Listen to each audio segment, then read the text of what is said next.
A continuación, Mi Derecho a Hablar.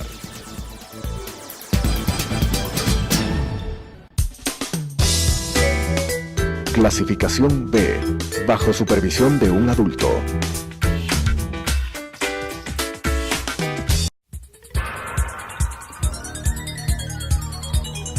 Las opiniones vertidas en este espacio por la producción y dirección del programa son de exclusiva responsabilidad de sus autores y de quienes intervienen en ellos.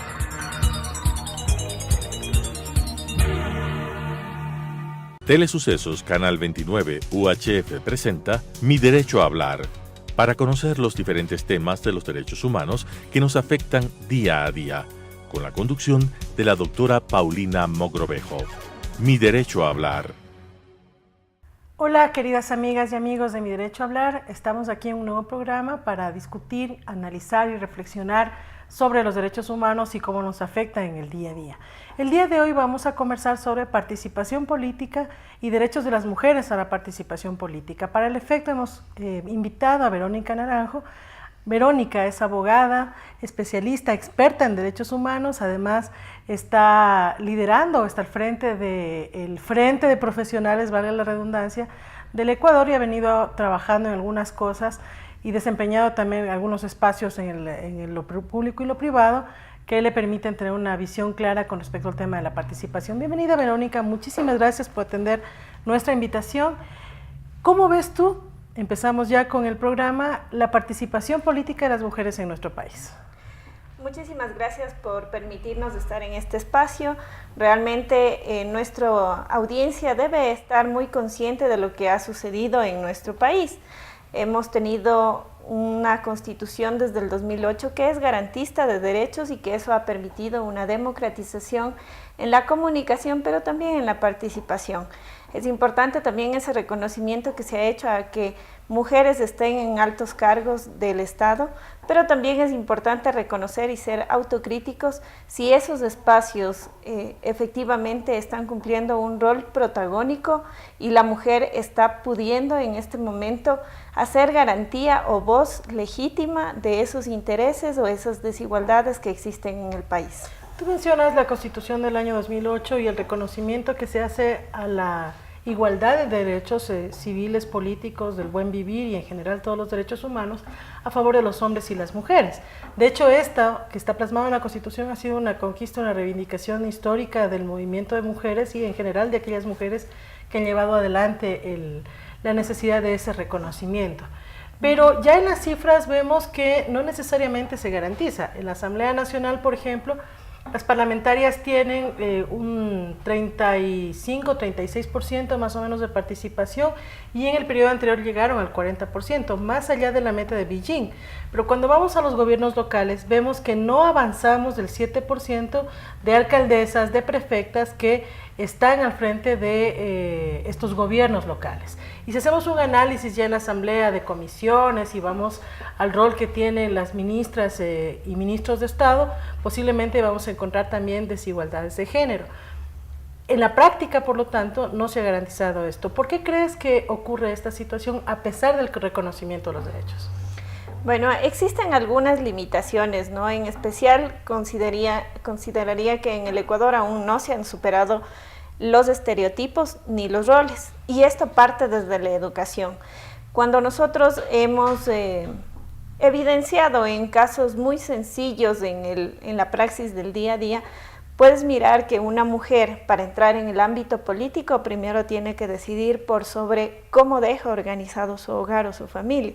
Es decir, en nuestro lenguaje estará o en el pensamiento en primera instancia cómo dejo alimentando a los niños y coordinando otros espacios que son la movilización, la educación de los mismos, el cuidado propio de nuestro entorno o de nuestro hogar, sin que eso sea una prioridad en la mujer actual política que quiere desarrollarse intelectualmente, pero es parte de las desigualdades que no viven los hombres, y esto sin victimizar a la mujer y tampoco sin ser cuestionadores con los hombres, pero es un rol que no le está asignado al hombre y el hogar es un rol y una responsabilidad de la pareja, no de la mujer.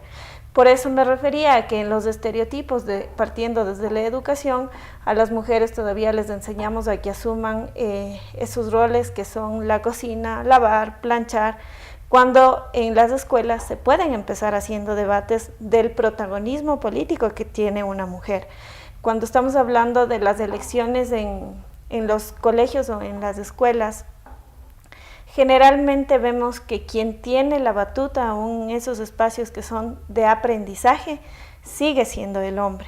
Entonces el rol y el estereotipo también tiene que cambiar, no específicamente porque seamos más mujeres, porque no es un caso numérico del que estemos en el poder para poder tomar decisiones, sino que las que están en el poder y pueden tomar decisiones sean la voz legítima de aquellas que no han podido llegar a esos espacios de poder. Y además que esa representatividad tenga una responsabilidad real, porque le ha costado, y considero que a muchas de las personas que actualmente desempeñan un cargo político o están en proyección de desempeñar un cargo político, realmente les cuesta trabajo llegar a esos espacios. ¿Por qué? Nuestra sociedad ha limitado. Si bien es cierto el Ecuador ha avanzado en la normativa, se ha estancado en la operatividad mismo de garantizar este derecho de participación política. Tú planteas que en el espacio privado existen barreras que impiden el ejercicio de la participación política de las mujeres y efectivamente cuidar a los niños o dejar de ir a una asamblea, una audiencia ciudadana o hacer incidencia por las necesidades que tienen cuesta porque tienes que cocinar, tienes que cuidar a las guaguas. Pero además de eso, en el espacio público, cuando las mujeres logran romper las barreras del espacio privado y con la ayuda de las abuelas generalmente, pueden promoverse en espacios públicos, no llegan necesariamente. En el Ecuador no tenemos una presidenta o vicepresidenta de la República. ¿Es cierto el techo de cristal? ¿Es verdad que está ocurriendo eso? Pues sí, al tener aún un sistema que es patriarcal y que todavía no hemos podido romper todas esas taras, significa que la mujer aún está en espacios o puede estar en espacios, sí, de subsecretarios, posiblemente de viceministras, pero ahí no son los espacios donde se toman las decisiones, siguen siendo espacios operadores de una política pública. ¿Qué quiero decir con esto? Que al estar inmersos dentro de un sistema patriarcal, todavía es otro el que toma las decisiones, más no la mujer que está en plena capacidad, porque la cuestión de género no es invisibilizar al hombre y visibilizar a la mujer, es tener unos espacios que le permitan en la toma de decisiones una igualdad para la armonía de la sociedad, es decir, podamos vivir más regulados en términos normativos, pero también con una mejor calidad de vida. Y esto sí lo puede ejecutar la mujer. Hago un sesgo ahora al género de la mujer, porque si podemos observar en nuestra realidad ecuatoriana, muchas de las decisiones, y al ser el sistema un sistema patriarcal, seguimos repitiendo un patrón de sistema conductual. La cultura no se modifica, por tanto, creo que a veces las mujeres adoptamos un pensamiento más de hombre que de mujer. Entonces, la mujer per se no está implantando un sistema más humanístico, más asociativo, menos individualista, y eso, pese a que tengamos herramientas en nuestra Constitución, pueden estar vejadas al no ser realmente instaladas, operativizadas en nuestro sistema. Podría citar un ejemplo. Si un ministro X tiene una posición que transgrede derechos, pero es una decisión política a operativizar, y la viceministra es una mujer quien contradice esa posición, no se llega a un debate o a una discusión de esa política para llegar a un consenso. Simplemente es una directriz dada desde el sistema patriarcal que debe operativizarse, aun cuando tengas una contradicción técnica, intelectual o bien posicionada. Cuando nosotros miramos este tipo de decisiones, también se vuelven una limitación para la participación de las mujeres y desertan de estar inmersas en la vida política, pues constituye una desilusión no poder plasmar tus luchas en esos espacios. El espacio público y el espacio privado tienen dos dinámicas distintas. Sin embargo, siguen sufriendo las mujeres mucha discriminación y mucho relego.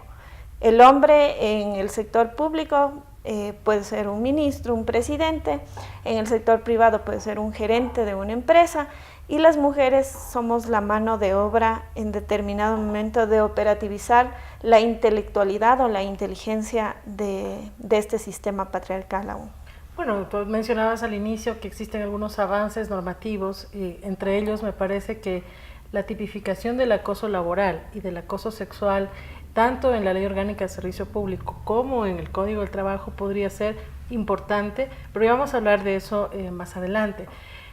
Lo que quería consultarte, Verónica, es que vivimos en una coyuntura política en la cual se está desarrollando una reforma institucional. Pasamos por una consulta popular en la cual la mitad de la población que votó, los votantes, fueron mujeres. Es decir, tomaron una decisión mayoritaria en este caso para la renovación o la implementación de un Consejo de Participación Ciudadano Transitorio. La participación en el voto de las mujeres estuvo presente. Sin embargo, a la hora de la conformación de este Consejo de Participación Ciudadano Transitorio, está solamente conformado por una mujer de 7 integrantes, es decir, casi el 100%, el 90% está conformado por hombres, y el punto de vista de las mujeres está en una sola de estas personas. Esta reforma institucional va a tomar decisiones históricas para la vida política y social de nuestro país. Los órganos de control como la Procuraduría, la Contraloría General del Estado, la Defensoría del Pueblo, Defensoría Pública, las superintendencias, la de comunicación, la de bancos, que son órganos que hacen contrapeso a las políticas públicas que afecten posiblemente los derechos de las personas, se van a decidir en este Consejo de Transición. Sin embargo, las mujeres no van a tomar decisiones en ese Consejo de Transición porque simplemente la Asamblea decidió que no estén. ¿Cómo miras tú esta política normativa o esta política del Parlamento, que en este caso es el llamado a garantizar la democracia?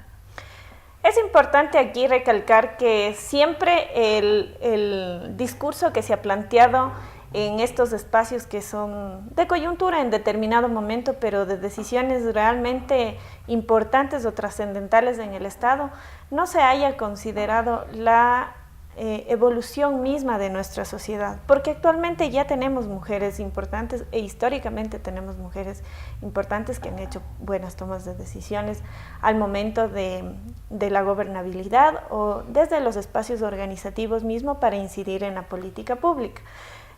Hace un momento te manifestaba que no es el número de personas que puedan estar en estos espacios colegiados, porque podríamos decir quizás lo equitativo o lo más adecuado era que estuvieran 3 mujeres, 2 hombres, 5 mujeres, 1 hombre. La representatividad real ahí de incidencia es que pudiendo estar 4 mujeres y 3 hombres, las decisiones sean tomadas por 3 hombres posiblemente. Tú me vas a decir, pero la mayoría en voto podría hacer un quiebre en la toma de decisiones, ¿no? Mientras tengamos un sistema patriarcal, no va a ser un tema numérico. Va a ser cuánta importancia tiene una mujer política en ese espacio, en representatividad del resto, que pueda hacer un ejercicio real con los demás hombres, así los tengamos en mayoría, para una toma de decisión a futuro. Si el sistema sigue componiéndose en invisibilizar a la mujer como un actor social y simplemente como un actor más estratégico, ahora con un marketing político muy alto, muy elevado, lo hemos podido mirar en lo que tú manifestabas, tanto en territorio como en la nacional, mucho se utiliza la belleza, así el contenido real de sus propuestas desde el género femenino pueda hacernos quedar en vergüenza. ¿Cómo se invisibiliza a aquella que resulta siendo para los órganos estatales o para los mismos políticos una amenaza al momento de hacer un quiebre en la toma de decisiones? Sin embargo, de esto, el mismo hecho de haber considerado, en este caso, la mayoría del género masculino, nos demuestra también que existe una voluntad política de sostener aún un sistema patriarcal y seguir reproduciendo estereotipos en nuestra sociedad que no son beneficiosos al momento de ejercer la política pública. ¿Por qué digo esto? Porque de una u otra manera tenemos en la sociedad muchas mujeres que tienen entera capacidad de ser tomadoras de decisiones y de tener un activismo político que no sea mercantil a los intereses comunicacionales, sino a los intereses sociales. Estas mujeres pueden estar en esos espacios. Claro, ahora hay que hacer una autocrítica. Tenemos que promover desde los espacios sociales, organizativos, esas mujeres que puedan estar en esos espacios, porque la disputa del poder es poder justamente colocar a mujeres que sean representativas, que estén legitimadas por una sociedad y que puedan hacer una trascendencia histórica en la toma de decisiones. Da la impresión de que el ejercicio del poder en las dimensiones y connotaciones que se viven hoy en día en el marco de un sistema patriarcal y machista, la participación o tomar en cuenta a las mujeres para ocupar cargos ha sido más de cooptación que necesariamente de promoción y de garantía y exigibilidad de derechos, porque al final del día, y no solamente lo hemos visto en años anteriores, que sí ha pasado esto, ha sido uno de los cuestionamientos de movimientos de mujeres, lo vemos ahora, grandes dirigentes, grandes líderes feministas del movimiento de mujeres que hoy forman parte de la estructura del Estado, que no se han pronunciado con respecto al tema del Consejo de Participación Transitorio, y que tampoco se han pronunciado sobre lo que la CIDH dice, la Comisión Interamericana de Derechos Humanos, sobre la falta de garantía de derechos de las mujeres garantizados constitucionalmente. Ya la Comisión se ha pronunciado, pero vemos que organizaciones y líderes históricas, líderes reconocidas que ahora están en el gobierno, no se han pronunciado, lo cual reproduce y se sigue repitiendo la misma historia que más bien valida una práctica machista dentro del ejercicio del poder y que de alguna manera está afectando al movimiento de mujeres. ¿Cómo miras tú ese tema? Bueno, el callar es la primera forma de validar ese sistema patriarcal y ese sistema machista que tenemos en el país. Es nuestra responsabilidad, tanto individual como colectiva, poder generar espacios que permitan tener una voz. Pero además hay que considerar también el poder del Estado, porque frente a ese poder del Estado existe temor, y el temor es poderte pronunciar en contra de lo que no estás de acuerdo en el sistema. Y eso significa silenciar voces. Silenciar voces lo que hace es disminuir la posibilidad de estar en un estado de democracia y además en una construcción propia de una sociedad más equitativa, más igualitaria y sobre todo progresista.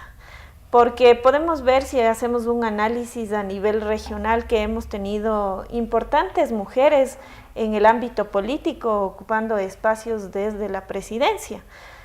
El momento que vivimos nos lleva también a confluir entre el resto de organizaciones o líderes o quienes aún están ocupando espacios en el poder. ¿Por qué no se han pronunciado? ¿Es temor hacia contradecir al Estado? ¿Es que quizás estamos de acuerdo o cómodos con el sistema patriarcal? ¿O es que acaso falta iniciativa desde la organización mismo de mujeres en tomar una posta o una bandera de lucha?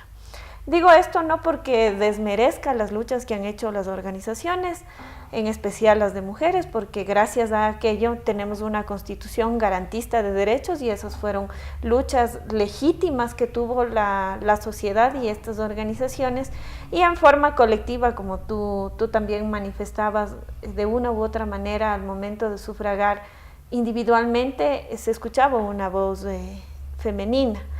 Y una voz femenina significa que algo estamos reclamando en el país, que necesitamos un cambio, porque caso contrario el ausentismo hubiese sido notorio también en el voto femenino y no estaríamos hoy en estos espacios comunicacionales planteando o replanteándonos el cambio de un modelo, de un sistema. Ahora, la problemática está planteada. ¿Cuáles son las herramientas? ¿Cómo podríamos transformar esta realidad? ¿Qué se tiene que hacer para reivindicar la defensa y la garantía de los derechos de las mujeres civiles, políticos y en general los derechos constitucionales? Bueno, primero consideraría que individualmente la mujer debe asumir un rol totalmente distinto al de la victimización.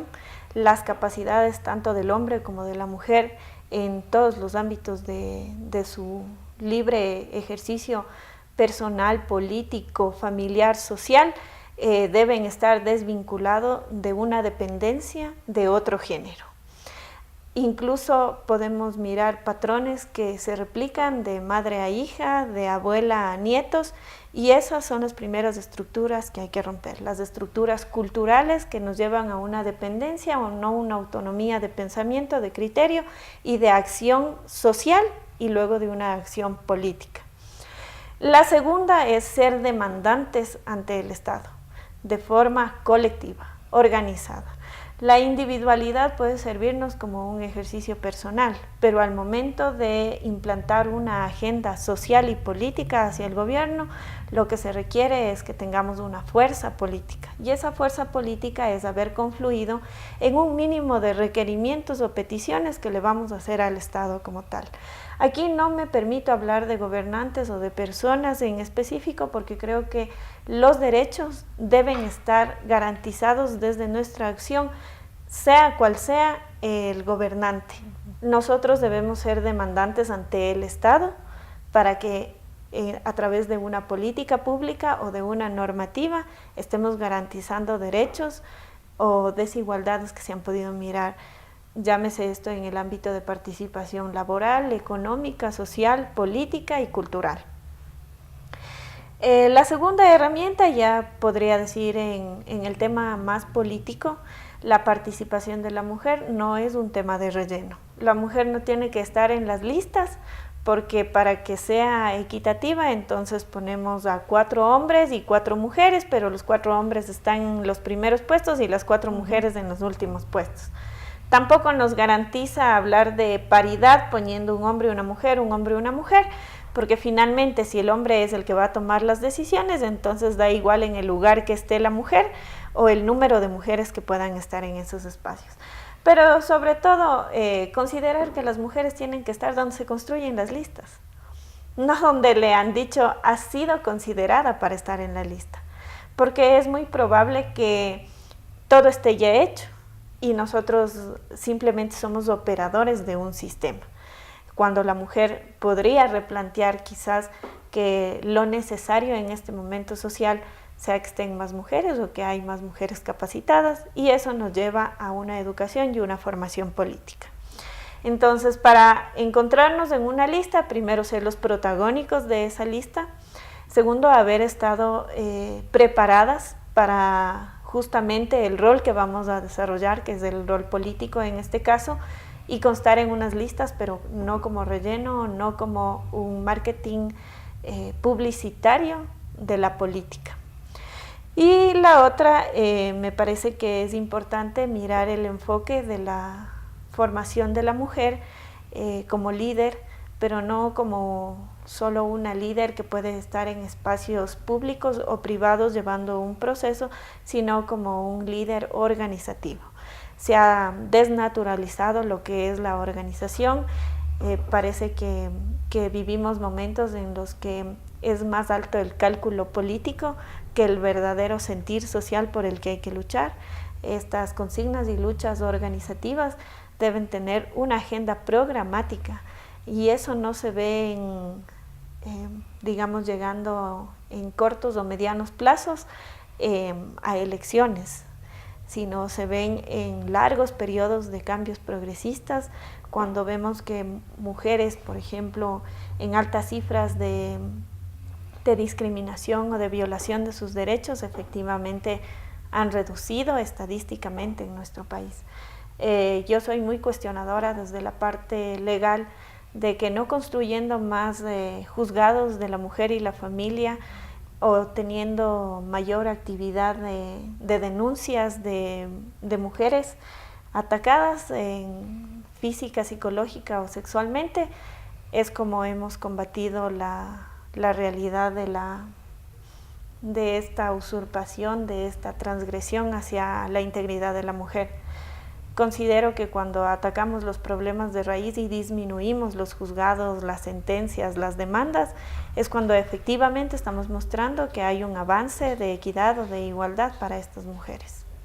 Bueno, en el tema del gobierno local, estamos a un año electoral precisamente, y una de las cosas que se muestran en las estadísticas es que las mujeres pueden alcanzar espacios o escaños cuando el voto es pluripersonal, es decir, armas las listas, están ahí mujeres y el voto en plancha te favorece. Pero en el caso de los gobiernos locales, no necesariamente las personas votan por mujeres. Ahí hay un factor confianza, un tema de estereotipos. ¿Por qué crees que pasa esto?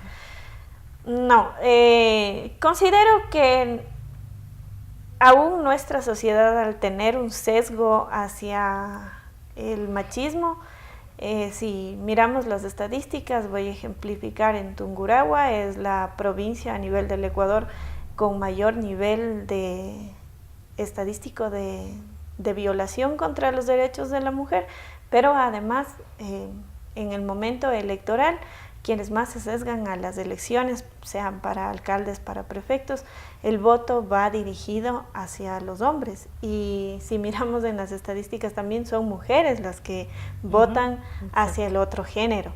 Entonces, aquí nos hace falta un ejercicio de concientización. No digo que solo las mujeres debemos estar en esa lucha permanente de estar en esos espacios.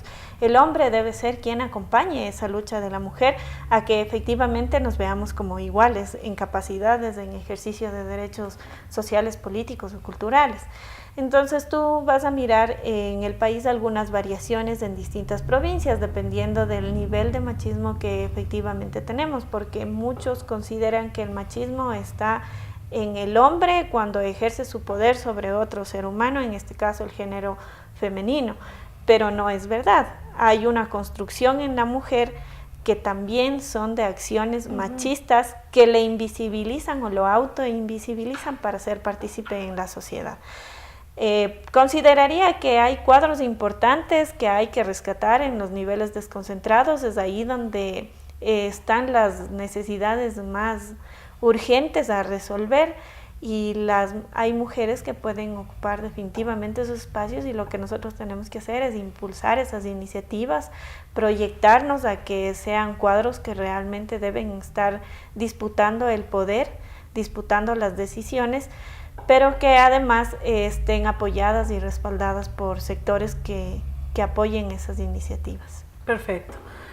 Hemos conversado sobre un tema muy importante a la luz de los últimos acontecimientos de un Consejo de Participación Ciudadana y Control Social transitorio, en el cual existe una sola mujer tomando decisiones y 6 hombres que seguramente van a interponer una agenda de participación ciudadana y control social con enfoque de masculinidad dominante, y eso ciertamente tiene que cambiar. El Consejo Nacional Electoral está presidido por 2 mujeres en este momento.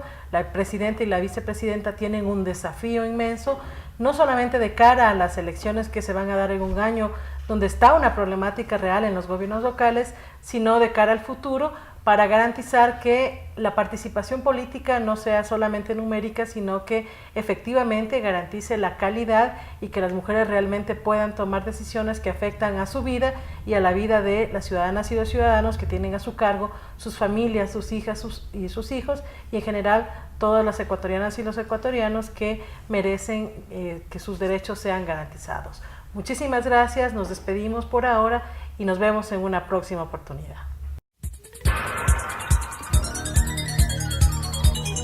Las opiniones vertidas en este espacio por la producción y dirección del programa son de exclusiva responsabilidad de sus autores y de quienes intervienen en ellos.